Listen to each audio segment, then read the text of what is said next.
Olá, eu sou a Camila Grasso. Olá, eu sou a Fernanda Costa. Olá, eu sou Juliana Esperandil. Eu sou Luiz Gama, bem-vindos e bem-vindas a mais um episódio do nosso podcast Papo Furado PC. Hoje, mais uma vez, esse mês, temos o prazer de fazer mais um cartel, né? Hoje é dia de 4+1. Nossa convidada de hoje é a Natália Travassos e vamos falar sobre sexualidade e psicanálise nos dias de hoje. Então, roda a vinheta aí.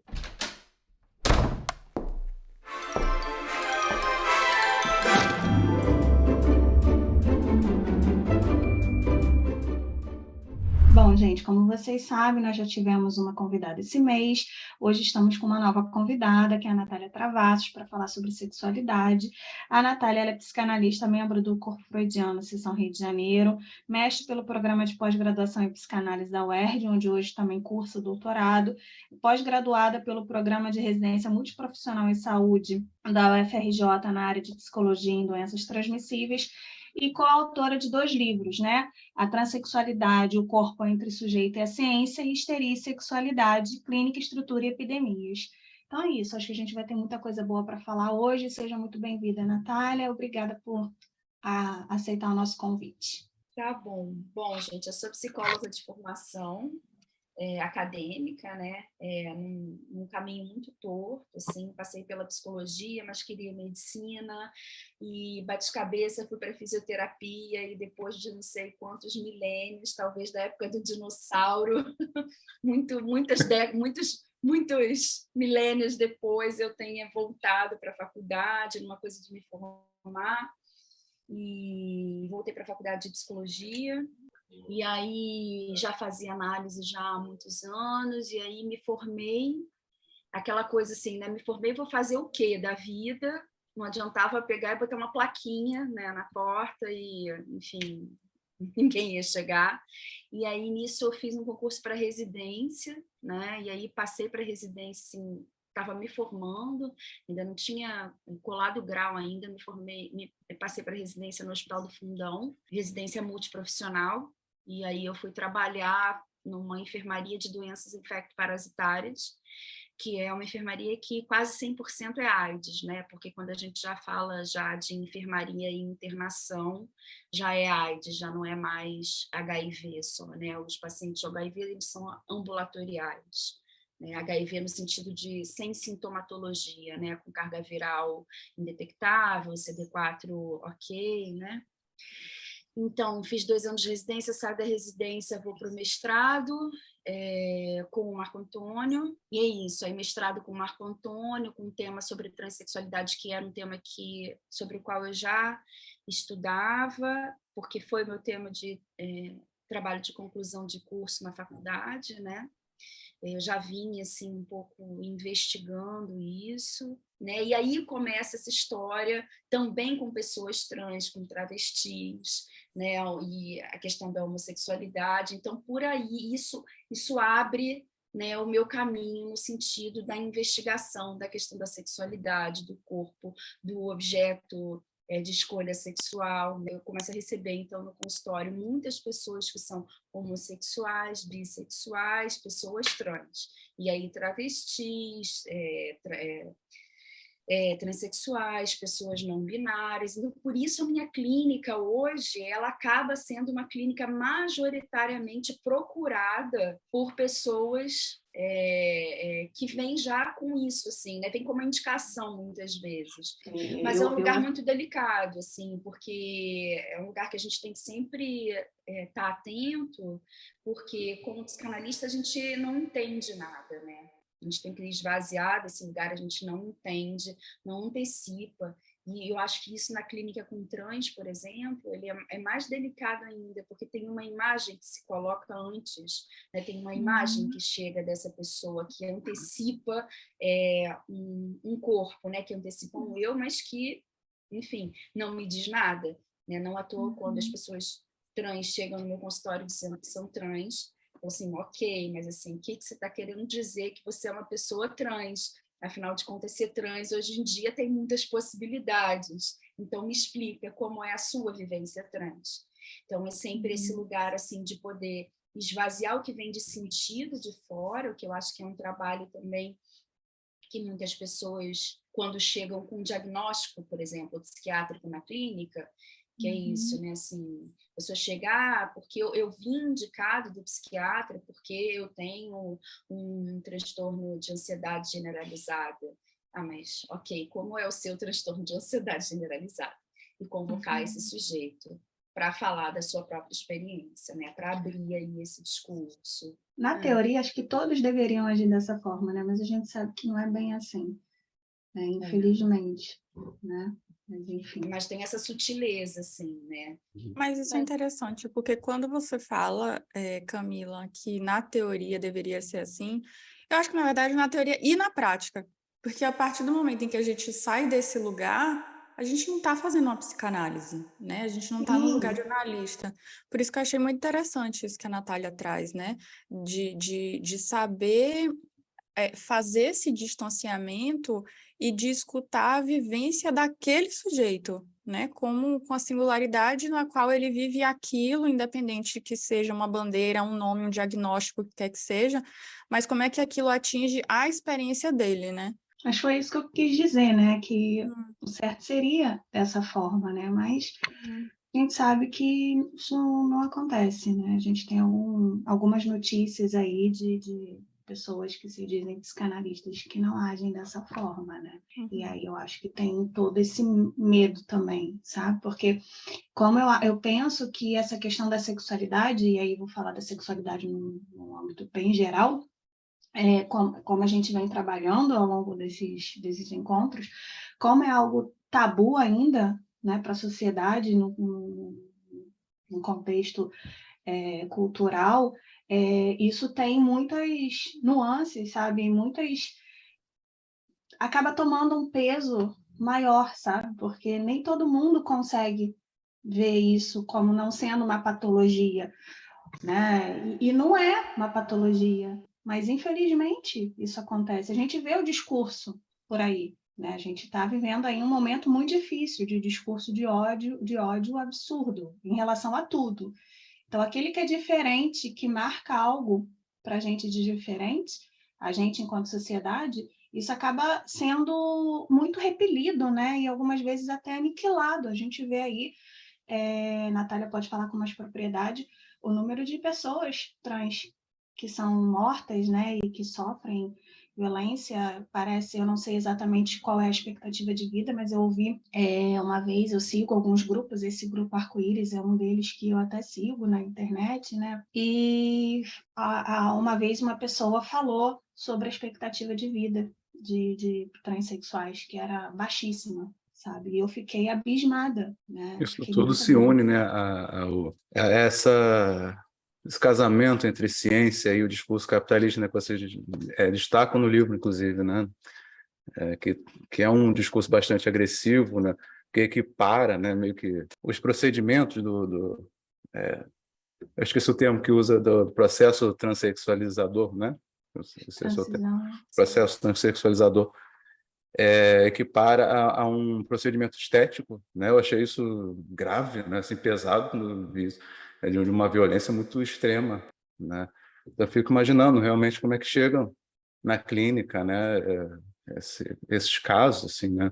Porque já vem com essa carga muito, com esse a mais, né? Muito pesado, que o corpo é uma coisa a ser muito manipulada, né? Parece uma coisa até daqueles médicos nazistas, né, que ficam fazendo experiências, né? O capitalismo faz experiências com o corpo trans, né? Isso que você está trazendo, Luiz, é uma coisa bem... Quando você fala das experiências, né, eu vou retomar, então, assim, vou tentar alinhavar um pouco o que a Camila trouxe com o que você também trouxe nesse momento. Na verdade, a gente sempre tenta colocar do lado de fora, circunscrever aquilo que é da experiência do estranho, né?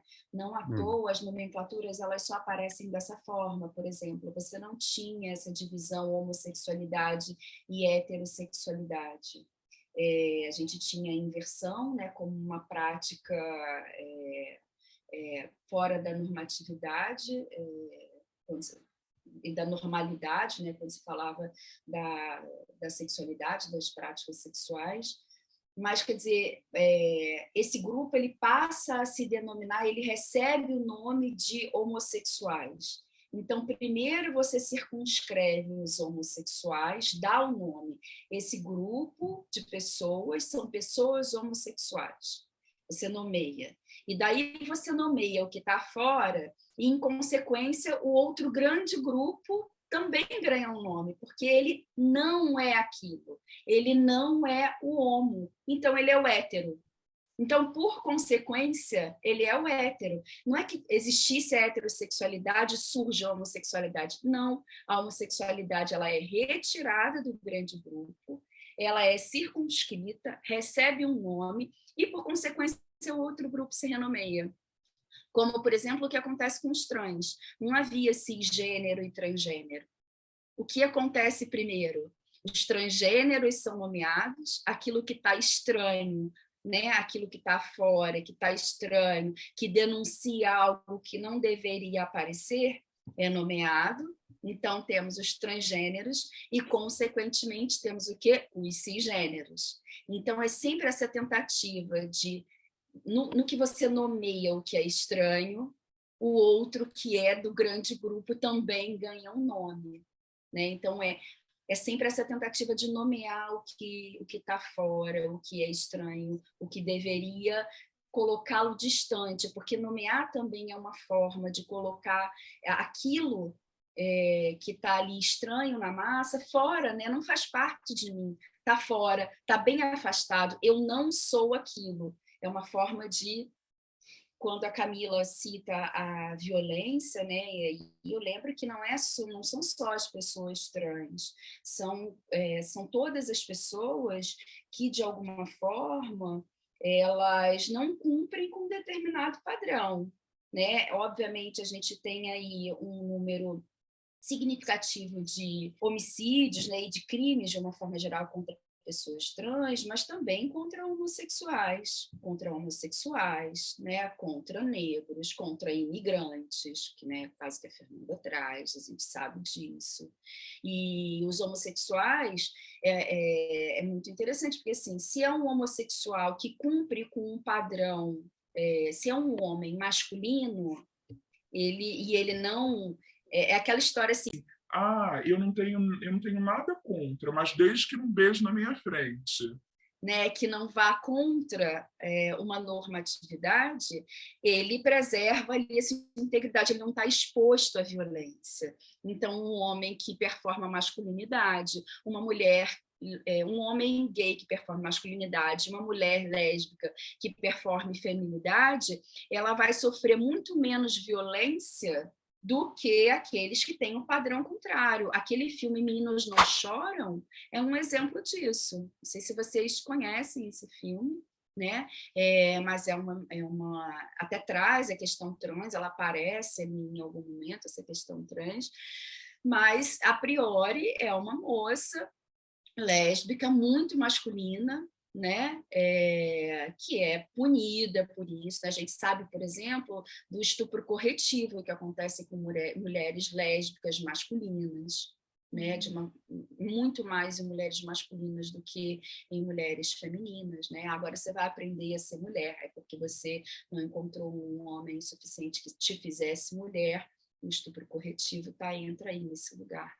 Então, quer dizer, não são só as pessoas trans, né? E aí, então, entra o que o Luiz disse, né? Quando surgem as cirurgias, né? Quando surgem as possibilidades de intervenção no corpo para que esse corpo possa performar uma imagem do gênero ao qual ele se identifica, é numa tentativa de adequação de uma imagem, né, de uma imagem correspondente a um determinado gênero esperado na cultura. Então, é um corpo, né, que tem um comportamento, né, não esperado para ele. Então, o caso dos homossexuais, por exemplo. Né? Então, assim, o homem, a homossexualidade durante muito tempo foi entendida como o homem que tinha uma alma de mulher e a mulher entendida como tendo uma alma de homem.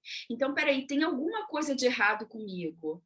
O que eu vou fazer com o que está de errado? Né? Se tem isso de errado, eu vou consertar. Então, é a ideia de fazer corpo e mente no mesmo lugar.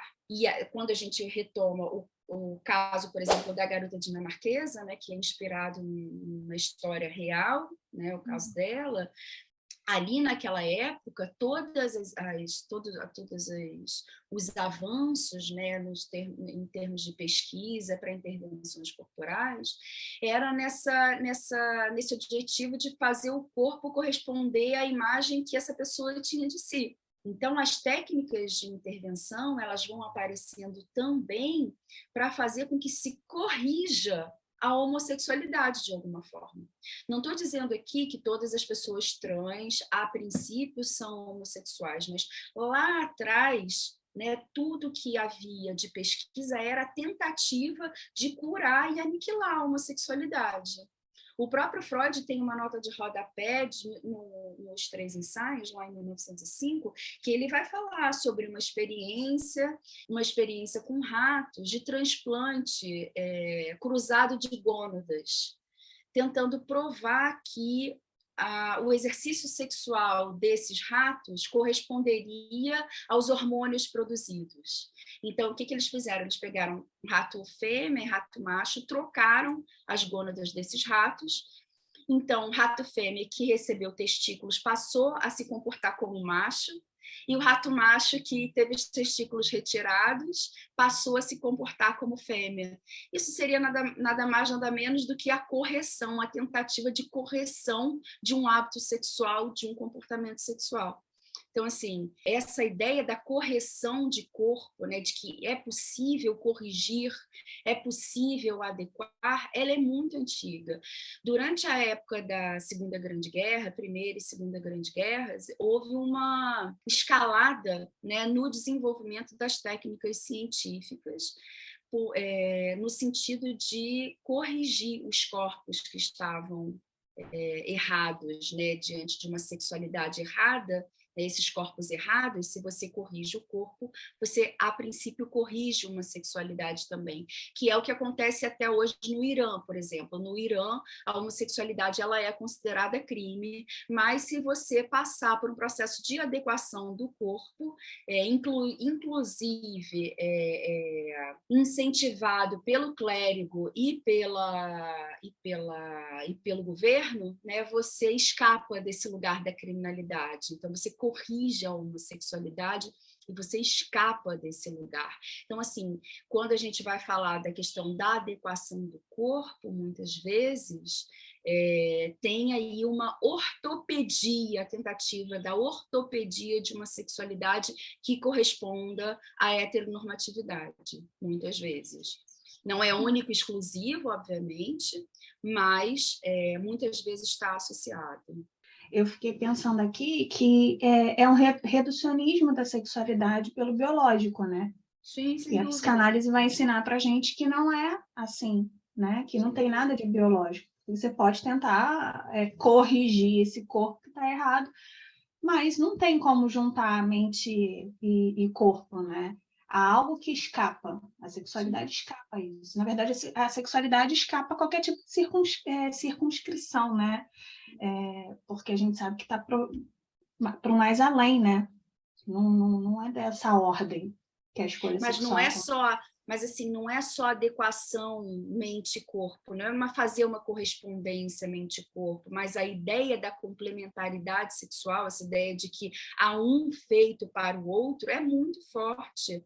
Não à toa, diante de um casal homossexual, é muito comum que as pessoas se perguntem quem é o homem e quem é a mulher da relação, quem é o ativo, quem é o passivo da relação, né? Então, não é só uma ideia de correspondência, né, entre psíquico e somático, mas também uma ideia de complementaridade numa relação sexual. Eu acho que tem algo... A gente está passando aí nos comentários que estamos fazendo, eu acho que a gente está falando de uma certa transição no discurso social, né? Porque antes a gente tinha um discurso moral do patriarcado, e aí, à medida que o capitalismo vai avançando, a gente vai tendo um outro discurso que não é mais o discurso do mestre, mas é uma variação ali, e onde a ciência ganha um peso também.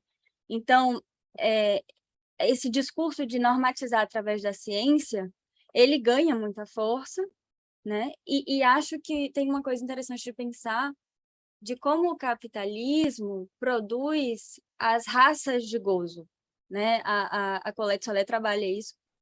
E acho que isso toca no ponto da própria crítica do Foucault sobre, né, o controle de corpos.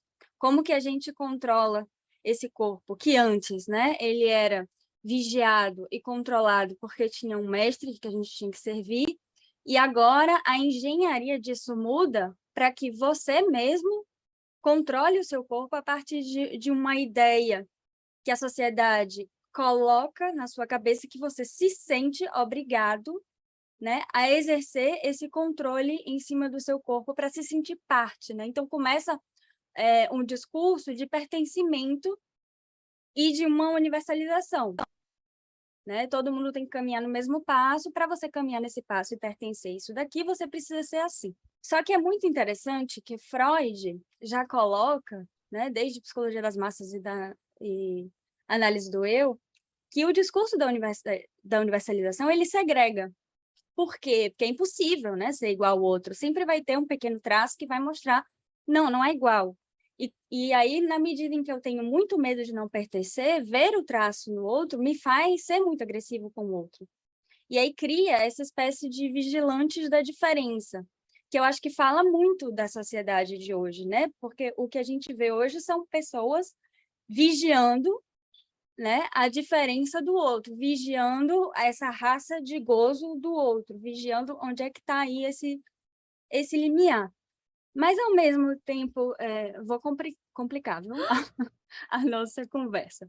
Mas eu acho que é interessante a gente pensar nessa coisa do discurso social e de como a psicanálise entra aí. Porque, de fato, a psicanálise nasce de um discurso que rompe com uma ideia da sexualidade da época, né? Freud, ele é muito inovador quando ele vai falar de sexualidade, ele tira a sexualidade do âmbito natural de qual se falava, ele vai dizer não tem nada de natural, tem uma coisa que é infantil, é perverso polimorfo, então a gente goza de todos os jeitos, e ele vai complicando. E aí, acho que uma pergunta que ressoa muito na psicanálise hoje é o que acontece com essa psicanálise que vem romper com um discurso, esse discurso que tinha, né, um poder sobre esse corpo, esse discurso que exercia uma certa vigilância sobre esse corpo a partir de uma ideia de normalidade. A psicanálise rompe com isso. E o que acontece para que, em algum momento, a psicanálise seja apontada como mais um discurso que promove isso? Porque se a gente pega a crítica do Foucault, quando ele vai escrever a História da Loucura, ele tece elogios para a psicanálise, né? Assim, tem um momento que ele vai falar bem daquilo. E aí, depois, quando ele vai falar da história da sexualidade, ele começa a tratar da psicanálise a partir de um outro olhar. Então, no próprio Foucault, a gente já vê que tem uma mudança aí. E isso é tão importante porque a teoria dos discursos da psicanálise de Lacan vem a partir de uma fala do Foucault que o Lacan esteve presente e escutou, né? Então, ele vai criar a teoria dos discursos a partir da crítica de Foucault. Isso é muito interessante. Porque, quer dizer, ele entende a importância dessa crítica. E eu acho que essa crítica ressoa, né, no discurso da teoria de gênero hoje. Por exemplo, se a gente pega Judith Butler, se a gente pega, né, grandes teóricos que falam sobre a psicanálise, existe um certo recorte que é feito, existe um olhar que é feito, e aí a minha assim, complicação, que eu acho que seria interessante a gente discutir aqui, é: será que a gente... Óbvio que, tá, a psicanálise tem um discurso que é difícil de entender, que é difícil de se comunicar com o senso comum. Mas será que a gente pode se dar o luxo de ficar preso nisso? E de dizer assim, olha, você não entendeu nada da psicanálise, por isso que você está criticando? Ou será que a gente precisa ter um diálogo com isso? Sabe? Quando Lacan fala que a gente precisa estar à frente da nossa época, o que ele quer dizer com isso? Será que o discurso da psicanálise ele é atemporal? Ou será que a gente precisa requestionar algumas coisas, se reperguntar, né, trazer essas pessoas para o debate e por que que ela é interpretada desse jeito? Eu acho que é uma questão muito interessante, assim, porque a gente não pode negar que em determinado momento a psicanálise tratou os transexuais como psicóticos, né? Lacan teve falas assim. Então, o que que é isso, né? Onde é que a psicanálise se perde aí? O que que acontece? Como é que a gente dialoga e o que que a gente faz com isso? Ótima questão. Quero 2 horas falando sobre isso aqui. Tem várias coisas para falar, mas eu acho que eu vou começar do final, assim, acho que é disso que fica um pouco, né? A psicanálise tem recebido muitas críticas, isso é evidente, não à toa a fala do Preciado, né? Foi ano retrasado, se não me engano, foi uma fala que foi ovacionada por muitos psicanalistas que estavam presentes, mas também muito criticada, a gente tem críticas importantes. Eu acho o seguinte, eu vou aqui citar Rudinesco, apesar de ser uma figura bastante controversa e bastante polêmica, né? Mas a Rudinesco fala uma coisa, e eu acho que é importante a gente não jogar o bebê fora com água suja, e a Rudinesco, ela fala que a psicanálise sobrevive apesar dos psicanalistas, né? Uma coisa é a psicanálise, outra coisa são o que os psicanalistas dizem e fazem em nome da psicanálise. E eu acho que a gente tem que ter bastante cuidado em relação a isso. A gente sabe que não há garantias, né? O exercício da função do psicanalista é um exercício ético, né? Onde não há garantias disso. A gente tem um tripé que organiza essa formação, que organiza a possibilidade de ocupação dessa função, mas não há garantias disso. E a gente sabe que, durante muito tempo, até hoje, desde sempre, a psicanálise, não posso dizer a psicanálise, psicanalistas falaram, a partir da psicanálise, utilizaram o arcabouço teórico da psicanálise para promover discursos de exclusão, né? A gente sabe na época da questão do Pacto de União Civil na França, né, que falava da possibilidade de casais homoafetivos adotarem crianças, do quanto houve posições pessoais de psicanalistas contra a adoção de crianças por parte de casais homoafetivos, e que esses psicanalistas se utilizaram da teoria da psicanálise para ir contra isso. Né? Isso é muito complicado, isso é muito delicado, porque você se coloca numa posição de militância utilizando uma teoria que é clínica, né, e que opera na clínica. É óbvio que a gente pode pensar, a gente pode ter um olhar sobre a cultura a partir da psicanálise, mas utilizar o arcabouço teórico para falar só disso, né? Eu vou falar só disso e parte desse lugar aqui com um arcabouço teórico imenso para falar disso que está acontecendo aqui na cultura, isso é muito, poderia dizer até leviano, né? Outra coisa é quando isso parte da clínica. Quando você traz que a própria psicanálise, né, já colocou, por exemplo, a questão trans circunscrita na psicose, que isso, inclusive, foi o tema de pesquisa, isso me incomodava quando eu lia, né? Eu falava, né, mas não é possível, né? Assim, o que eu escuto no consultório não é isso que eu escuto no meu consultório. E é isso que eu estou falando da diferença do que a gente escuta, né? O que tá a psicanálise que vem pela clínica, né? Do que pegar a psicanálise e falar exclusivamente sobre uma determinada coisa. Eu acho isso muito delicado. Então, toda essa construção teórica que eu venho fazendo junto com o Marco Antônio Coutinho Jorge vem dessa posição clínica de escuta. E aí vem a interrogação, mas espera aí, esses sujeitos, a hipótese diagnóstica não é psicose. O que eu acho que vale a pena fazer um parênteses, tá? Porque, assim, o diagnóstico clínico, para a gente, psicanalista, vocês sabem disso, ele é essencial na condução do manejo da transferência, né? Ele é imprescindível para o manejo da transferência. A gente não vai manejar a transferência diante de uma psicose, de como a gente maneja diante de uma neurose. Né? Isso é fato. Então, o diagnóstico em psicanálise, ele não fala de uma patologização, né? Ele não fala de um lugar de circunscrição de uma doença, mas sim da possibilidade de manejo de uma escuta e do manejo da transferência daquele sujeito que está ali no divã. Isso é a primeira coisa importantíssima a ser marcado, né? Então, assim, aí Segunda coisa, é isso, assim, escutando, não é possível, essas pessoas isso não me dá notícias de psicose, né? Isso não está me dando notícias de psicose, o que é isso? E aí eu vou investigar, né? E aí, por essa via, então, né, a gente vai parar na questão da histeria, como uma possibilidade, né? A neurose, a histeria é a neurose de base. Mas veja bem, quando a gente chega nesse lugar de que a gente já sabe que a gente não é possível subsumir o exercício da sexualidade a uma estrutura clínica, como antigamente também acontecia de falar que a homossexualidade, os homossexuais eram perversos, né? Se alocava no âmbito da perversão a homossexualidade. Toda e qualquer prática sexual, exercício da sexualidade, ela não é única e exclusiva de uma estrutura clínica, ou seja, estrutura clínica no sentido da posição do sujeito diante da inscrição de significante no nome do pai, ponto, né? Então, veja bem, escutando isso na clínica, penso que a gente tem um momento que é bem diferente de quando começaram a aparecer os casos lá atrás, década de 50, década de 60.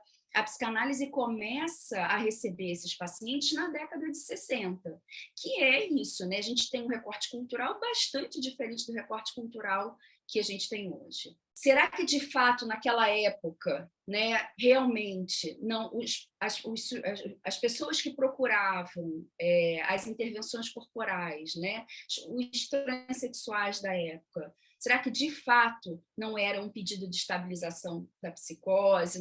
Será que não era, de fato... Será que não eram psicóticos mesmo? A gente não tem como saber como era lá atrás, mas fato é que, se a gente abre a experiência transexual do Stoller, quando ele descreve todos aqueles casos, e interessante que o Stoller não coloca a transexualidade no âmbito da psicose, ele diz que não são transexuais, mas quando você lê o caso, você lê os casos, são vários casos, parecem, né, assim, quando a gente lendo, tendo notícias clínicas, parece que de fato eram psicóticos, né?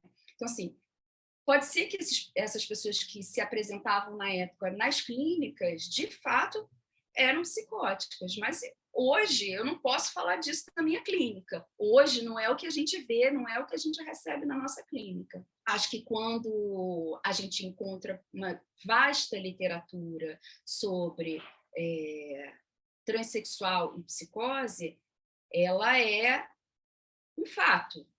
Ela não é fictícia, ela não é, né, uma coisa criada, ela é de fato, mas não é só isso. E aí as produções subsequentes, como eu e Marco Antônio fizemos, né, outras pessoas têm feito nesse sentido também, têm trazido, né, a questão transexual em outras estruturas clínicas. Então, tem aí um recorte cultural que a gente não tem muito como dizer, mas fato é que hoje, quando chega no consultório, a gente não pode dizer são apenas psicóticos, e nem subsumir, a gente já entende que é alguma coisa que é da ordem da sexualidade e que a gente não pode subsumir a uma estrutura clínica. Então, assim, isso para responder a parte dessa questão que você traz, né, da psicanálise, e aí eu trago o que é o psicanalista, né, que é bem diferente, é isso, o que o psicanalista faz com a teoria, né, isso é outra coisa. Posso complicar um pouquinho? Claro. Vai lá. Fazendo advogado do diabo aqui. Mas é que eu acho que é uma discussão muito importante que a gente faz pouco, né? Por isso que, assim, o trabalho do Marco, é um trabalho importante de relevância para a psicanálise, porque precisamos falar disso e como é que a gente está falando disso hoje? Isso tem que ser dito, né? Mas o que me parece, quando eu pergunto assim, né, o que acontece com esse discurso que é subversivo e que é lido como patologizante, para mim, eu tenho uma hipótese aí, que eu acho que a psicanálise é uma prática que se valeu de alguma forma, apesar da ruptura com a psiquiatria, a gente se vale da psiquiatria em alguns momentos quando a coisa complica e a gente não sabe muito bem o que fazer. E me parece que quando a gente vai pensar um fenômeno sintomático, é muito difícil diagnosticar por fenômeno. A gente corre um risco aí de estar fazendo um discurso psiquiátrico, me parece, né? Porque será que a gente tem como falar de estrutura clínica a partir de um fenômeno? Ou será que isso é só um fenômeno que pode ter qualquer estrutura clínica? Entende? Eu acho que aí é um ponto que parece muito detalhe, assim, mas que talvez tenha uma implicação no discurso social do senso comum, né? Porque, de qualquer forma, toda clínica é um recorte, né? A minha clínica é completamente diferente da sua, da de Fernando, da de Camila. Então, é complicado a minha leitura enquanto psicanalítica também, né? É um certo recorte daquilo que eu estou escutando na clínica. E me parece que a questão mais complicada, pelo menos para mim, assim, é falar de um fenômeno e ligar isso a uma estrutura clínica, né? E não pensar isso como uma questão de fenômeno mesmo, que, bom, pouco importa, na verdade, né? Se eu recebo um paciente, pouco importa, na verdade, se ele é trans ou não. Isso não é uma questão, né? Isso não diz nada. Mas acho que tem aí um ponto que a gente talvez precise pensar para a discussão. Só um adendo só. Você falou da histeria de base, né? No momento você comenta. É disso que se trata, porque eu no final do livro, né, tem um dito assim de que a histeria se apropriou da transexualidade, né? Eu fiquei com uma certa dúvida, né, do que falou que passou da patologização, né, como a Ju lembrou, né, que a psicanálise tinha essa afirmação do transexual como psicótico, né? E aí diz que no livro diz que houve uma apropriação da histeria, né?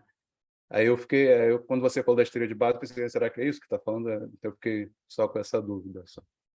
A E histeria você sendo entende? sábia. Porque a Eu queria histeria vai pegar a vez você acha, sabe alguma coisa? Lá vem aqui. Não.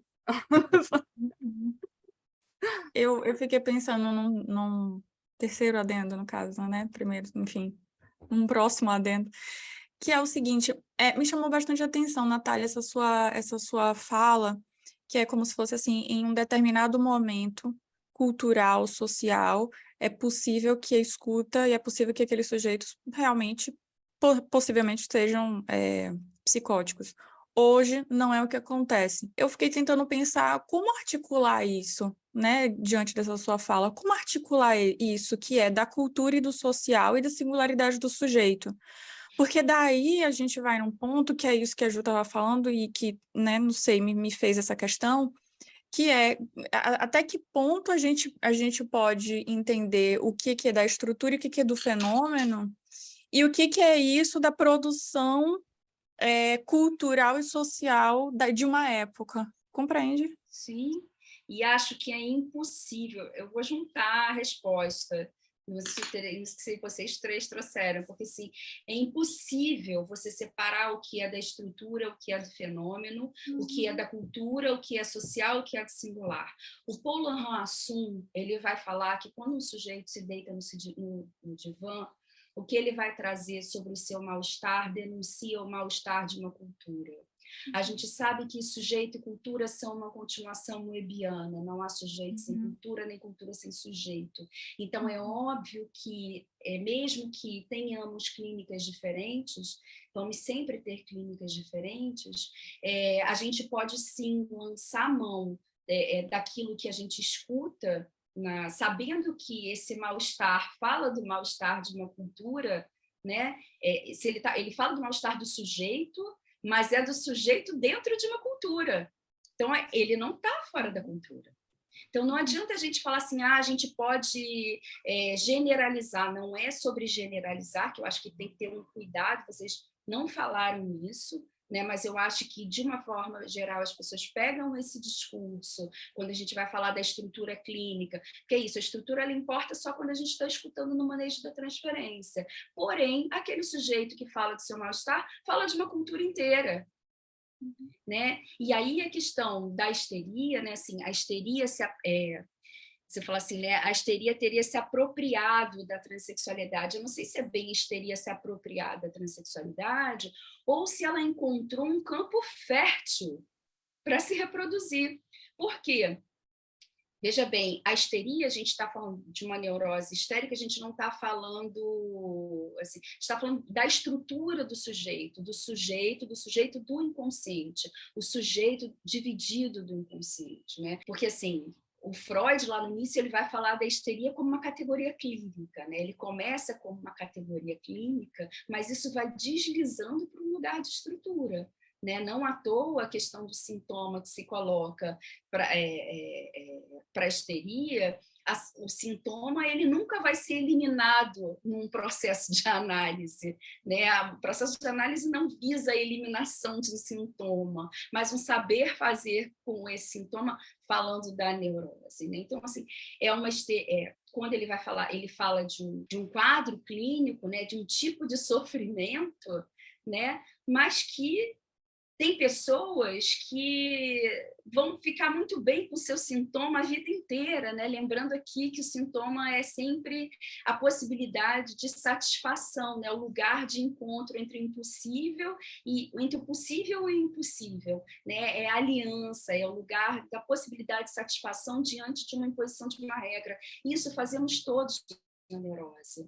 Tem pessoas que vivem muito bem, obrigada a vida inteira com seu sintominha, gozando, passando bem, passando mal, com dor, com prazer, e não vão deitar nunca no divã. Estão ótimas, muito bem, obrigada, lidando aí com seus problemas da vida ordinária, como todos nós.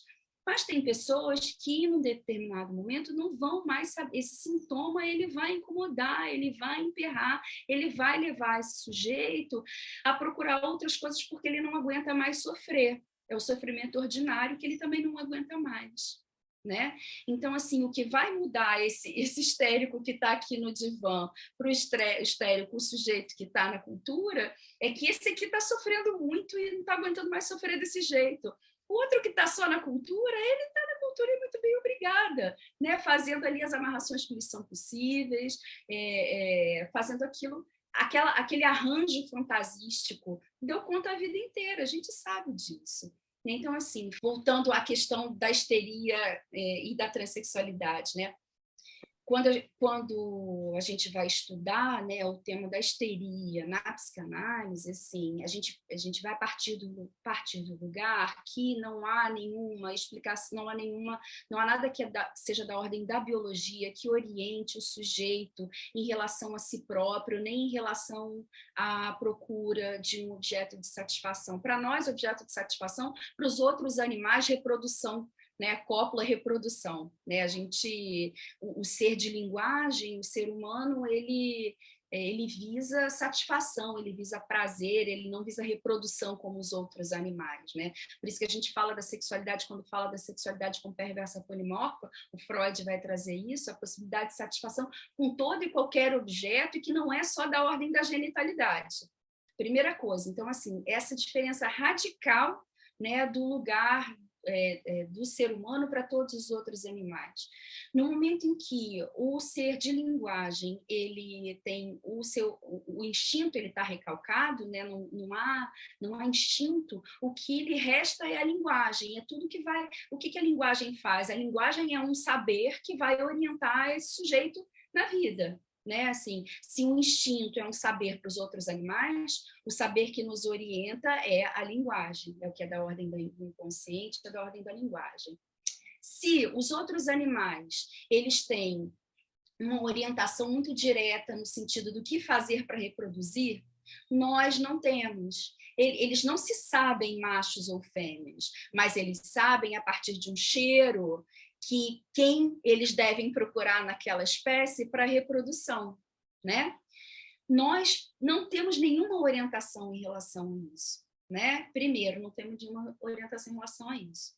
Se não temos nenhuma orientação em relação a isso e não sabemos, não tem nada em última instância que garanta o que é um homem e o que é uma mulher biologicamente, isso é um fato, né? A Ana Fausto Sterling, que é uma pesquisadora bastante importante na área da intersexualidade, ela vai falar que, inclusive, o sexo biológico é uma construção, é uma narrativa para dar conta da impossibilidade de definir o que é o homem e o que é uma mulher. Vejam, ela é da ordem da biologia, né? Ela faz um estudo, ela chega a falar sobre 5 sexos. Quer dizer, ela vai abrindo isso, ela vai explodindo com esse lugar aí do que é um homem e o que é uma mulher, que a biologia fica tentando responder o tempo inteiro. Não, o homem é isso. Então, a princípio era a genitália, né? A visualização da genitália. À medida em que a ciência avança, então a gente pode falar da produção hormonal, que é específica do homem e da mulher, a gente pode falar, então, das células reprodutoras do homem e da mulher, né? A ciência vai o tempo inteiro podando isso, tentando chegar num lugar para dizer o que é um homem com mulher. Mas é impossível, porque é da ordem da linguagem, tem algo que sempre escapa, tem um mínimo que não é apreensível. E é essa a pergunta primordial da histeria: sou homem ou sou mulher? Porque não há nada, nem a biologia, em última instância, que me garanta a minha posição, quer dizer, a minha posição sexual, que me garanta se eu sou homem ou sou mulher. E aí, quando a gente vai falar da histeria e da transexualidade, onde a histeria encontra um campo muito amplo, porque assim, o transexual, aquele que, estou falando recortadamente do trans que quer fazer todas as adequações, tá? Porque a gente sabe que tem trans que não quer fazer hormonioterapia, que tem trans que não quer fazer cirurgia, estou falando daquele que visa essa adequação completa do corpo. Ele tem certeza do que é um homem, do que é uma mulher. Não à toa ele pede a adequação do seu próprio corpo. Eu não sou um homem, eu sou uma mulher. Eu preciso que o meu corpo seja um corpo de mulher. Mais do que nunca, um transexual que pede, que solicita, né, essas adequações corporais, ele sim acredita no binarismo. Então, a histeria, que é a pergunta, que traz como pergunta de base, né, sou homem ou sou mulher, ela é respondida na transexualidade. Eu sou um homem, eu sou uma mulher. Eu sei que sou um homem, eu sei que sou uma mulher. Agora eu só preciso ajustar o meu corpo a isso. Entende? E aí, no momento em que a ciência pode responder desse lugar, e obviamente que aí a gente já falou um pouco da questão do capitalismo, né? O capitalismo não faz laço, né? Assim, a ciência ela tem a sua importância, né?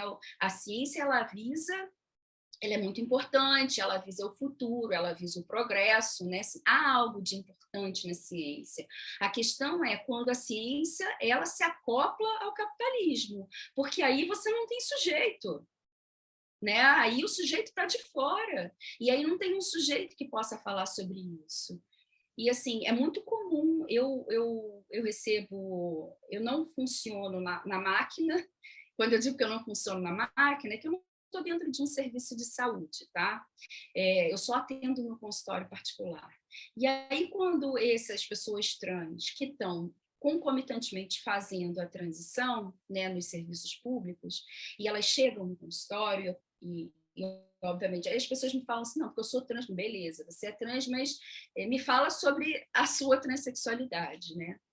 E aí, no início, eles ainda ficam assim um pouco receosos, com muitos dedos, mas num segundo momento, o que eu escuto é que bom que aqui eu posso falar tudo o que eu penso, tudo o que eu sinto.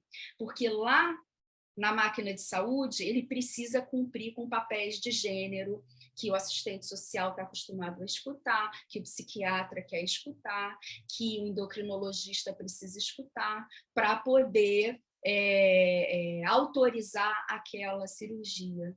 Então, assim, esse lugar da psicanálise, que convoca o sujeito a falar sobre a sua experiência, ele é outro, diferente desse, né, da medicina associada ao capitalismo. E aí trago aqui também muito a dificuldade, não é só uma dificuldade, a angústia da equipe de saúde também, porque o sofrimento, ele é legítimo, o sofrimento dessas pessoas é legítimo, e o que a equipe de saúde não aguenta é a angústia desse sofrimento do outro, e é óbvio, ele quer responder, ele responde a isso. O que a gente faz é poder escutar, poder sustentar essa tensão, para que o sujeito caminhe. né? Se ele vai fazer intervenção, se ele não vai fazer intervenção, isso são outros 500. Isso não me interessa como psicanalista quando eu escuto, né? O que me interessa é que esse sujeito possa falar sobre essa experiência e se responsabilizar por ela, se autorizar ou não desse lugar, né? Porque é o sujeito que vai se autorizar, não é o médico que tem que... É óbvio que existe uma responsabilidade ética aí dentro disso. É muito grande quando a gente vai abrindo, é muito grande, não é só o trans, a cultura, são questões muito delicadas, né? E é muito grande. Então, assim, Sabe o que me preocupa, Natália? Porque aí você está falando de sujeitos que eu entendo que são sujeitos que se responsabilizam pelas suas escolhas, no sentido, eu quero fazer cirurgia, e a gente sabe, eu acho que vocês colocam isso também no livro, de alguns casos, e lá fora tem pessoas que defendem isso, de intervenções cirúrgicas em crianças, já para fazer essa adequação do corpo, né? Como que a criança vai lidar com isso? A criança ainda não sabe nem direito sobre a sexualidade, ainda está, sabe, descobrindo. Isso me preocupa muito, isso me deixa... Eu acho que é mais do que delicado, é até perigoso, sabe? Eu não sei, eu fico pensando. Esses sujeitos, de repente, eles até têm condição de sustentar essas escolhas. Mas e as crianças? Porque aí, além de ter a autorização da equipe de saúde, precisa ter aí uma autorização para ser quem elas querem ser dos pais, sabe? Eu acho isso, não sei, delicado demais, demais, demais. Então, só preciso fazer uma pequena correção na sua fala, assim, não é sobre intervenções cirúrgicas na adolescência nem na puberdade. Na verdade, nos pré-púberes, né? Fala-se da intervenção hormonal, né? Não há nenhuma intervenção cirúrgica, é intervenção hormonal. Qual é a intervenção hormonal que é feita nos pré-púberes? São os bloqueadores hormonais para impedirem o aparecimento dos caracteres sexuais secundários, ou seja, aparecimento de pilosidade no caso dos homens, né? Arredondamento do corpo no caso das mulheres, né? Nascidas meninas. Então, é para evitar que esses caracteres se desenvolvam, para que mais tarde essa afirmação de gênero dessa criança se realize, né? Ela não seja mais fácil a transição, tá? Tem uma coisa de ser mais fácil a transição, porque você não tem a ação dos hormônios caracterizando um corpo masculino e um corpo feminino. Essa é a primeira coisa. A segunda coisa, a segunda justificativa que eles utilizam para a intervenção de bloqueadores hormonais em pré-púberes é que essas crianças se sentiriam muito constrangidas e sofreriam bullying na escola, né? Porque se é uma menina e que é um menino... Se diz menina, né, mas com um corpo de menino, ou se diz menino com um corpo de menina, sofreria bullying na escola, né? É uma justificativa para evitar o preconceito, para evitar o bullying, o que eu acho muito bacana, em primeira ordem. Só que a gente sempre olha o que está por detrás, né? A gente não fica sempre nesse primeiro lugar, tem sempre uma outra cena. E a outra cena, que me parece, é da impossibilidade dos adultos de lidarem com essa sexualidade infantil. Não é das crianças, são os adultos que não suportam, porque uma criança sozinha, né, ela não tem essa dimensão toda, né? Uma criança 8, 9, 10 anos de idade, ela não tem essa dimensão toda. É a sexualidade do adulto, é o do adulto que não suporta a sexualidade infantil, porque a sexualidade mesmo do adulto, ela é infantil. A diferença é que a do adulto está recalcada. Então, o que atua sobre a sexualidade dessas crianças é o recalque dos adultos. Eu ia só fazer um comentário curto, que há alguns dias atrás eu tive a gente sempre tem no meu trabalho encontro de discussão de caso, e aí 2 colegas estavam discutindo o caso de uma família em que o pai era, enfim, nasce homem, está fazendo agora a transição, e foi muito engraçado ver o choque de alguns colegas alemães, assim, mas isso é muito traumático para as crianças, mas é muito traumático. Eu, assim, eu não estou entendendo o que está acontecendo aqui, até que uma das pessoas responsáveis pelo caso falou assim, Não, eu acho que esse incômodo é seu, porque eu encontrei com as crianças, elas adoram, elas brincam com as bonequinhas que já são específicas, já tem um nome específico para chamar o pai, que agora é Papita. Elas adoram, isso não é um problema para elas, isso é um problema para você.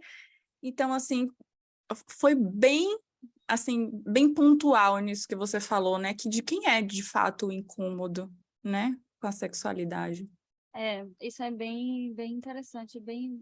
A gente realmente precisa pontuar isso, porque geralmente não é, né? Desse lugar que estão tentando apontar o incômodo que o incômodo tá. Eu acho que eu só ia fazer um pequeno comentário sobre uma questão que eu acho interessante, que é os últimos avanços de Lacan. Não parto aqui de uma leitura milleriana de que o último Lacan anula os outros, nada disso. Acho que a construção de Lacan é uma construção dialética com ele mesmo, se perguntando, avançando, refutando, renovando, enfim.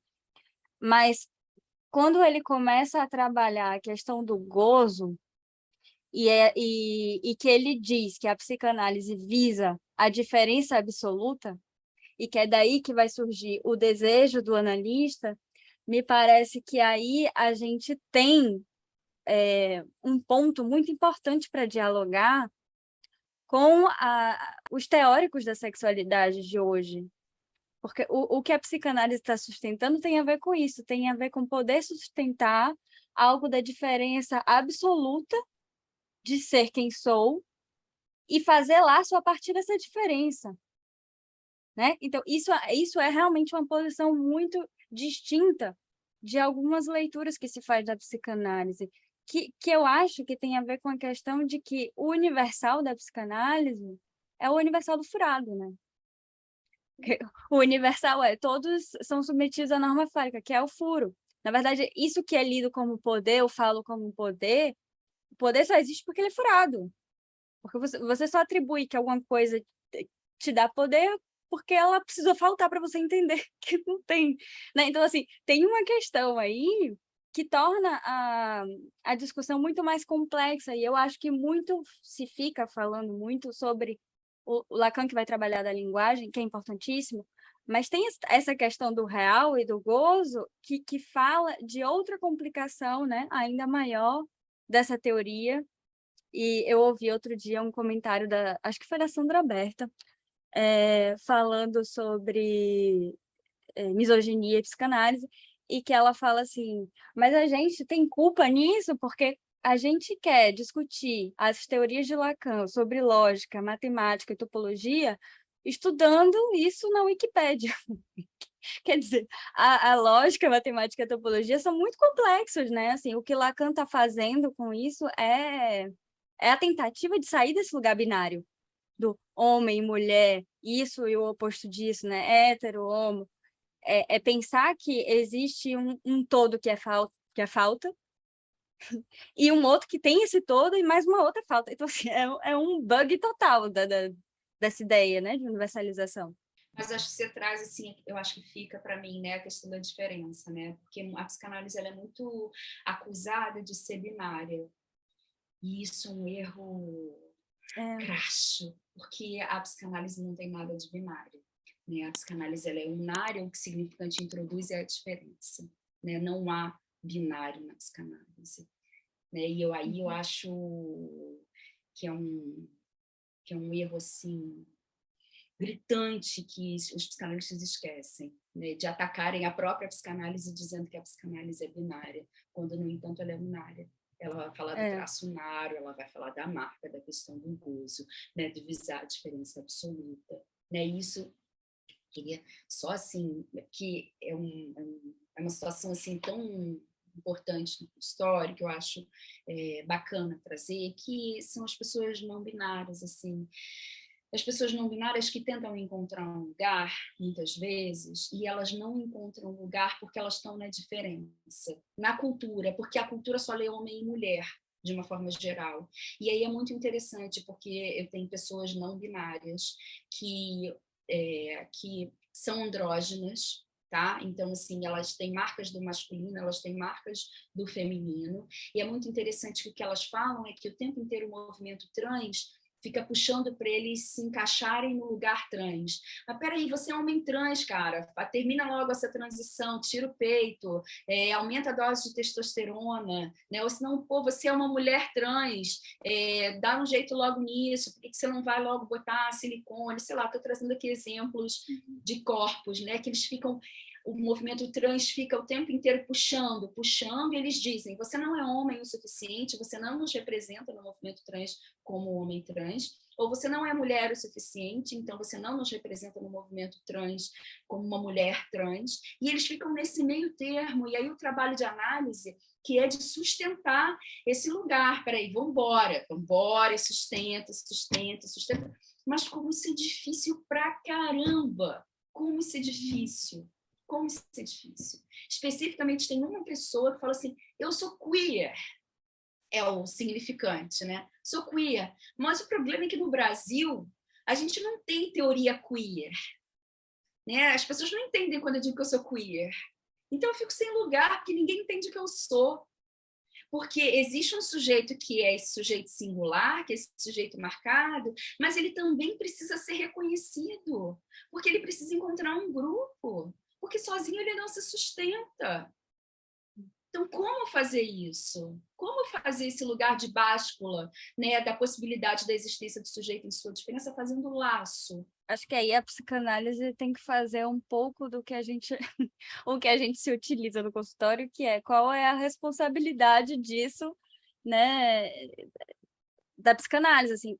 Acho que a gente precisa começar a dialogar, sabe? Melhor. Falar melhor da nossa teoria, né? Se fazer entender, porque também não adianta, tem um gozo aí muito ruim da psicanálise de dizer Assim, olha, você não entendeu o que eu falei, então é isso, pronto, acabou. Eu tô falando outra coisa, você não quer entender, é isso. né? E a gente precisa, a gente está sendo convocado aí a falar, se colocar, e é extremamente necessário. E a ouvir, né? Mas cada vez mais esse sujeito, porque como Lacan diz, a gente aprende com os analisandos, né? Escutando, a partir desse lugar dessa escuta. E eu acho que isso tem que ser marcado a caso, como a Natália falou, né? Dessa pessoa. Enfim, não adianta a gente tentar encaixar todo mundo num padrão, porque não vai existir isso, né? Eu escutei uma vez na clínica que o problema do mundo é o falo. Por que tem que ser a partir, né, do que tem, do que não tem? Se todo mundo vivesse com o seu, com o que tem, o paciente fala, né? Se cada um vivesse com o que tem, a gente ia ter menos problema. Por que o falo é tão importante assim? Eu, hein? E é por aí, né? Por que tem que ser tão importante? Enfim, a gente vai construindo o sujeito a cada caso, né? A gente não. Dando lugar para cada um deles. De cada lugar, exatamente. Enfim, a gente ficaria batendo papo aqui, Natália, muito tempo, né? Porque a sexualidade sempre causa, né? A gente sempre quer falar sobre isso, mas infelizmente não tem como. Então, eu agradeço a você, a sua disponibilidade de vir aqui falar um pouco sobre isso com a gente e nos ajudar a pensar um pouco mais, né? Eu acho que a gente tocou aqui em assuntos bem importantes. Legal, gente, eu que agradeço, adorei, foi super legal. É difícil tentar falar assim, é a primeira vez que eu participo de um espaço assim, né? Diferente, eu acho. Que uma coisa é uma conferência, uma palestra, é uma aula e... Um espaço furado. Mas... Aqui a gente diz que é como para entrar para conta. Aqui a gente diz que a gente está conversando como se fosse numa mesa de bar, então é mesmo gente, trocar conversa, experiências. Mas falar de inscrição de significante no nome do pai, mesa de bar, socorro, me avisa onde está que eu passo longe. Obrigada, ótimo, gente, adorei também. Então tá, gente, obrigada. Beijo, tchau.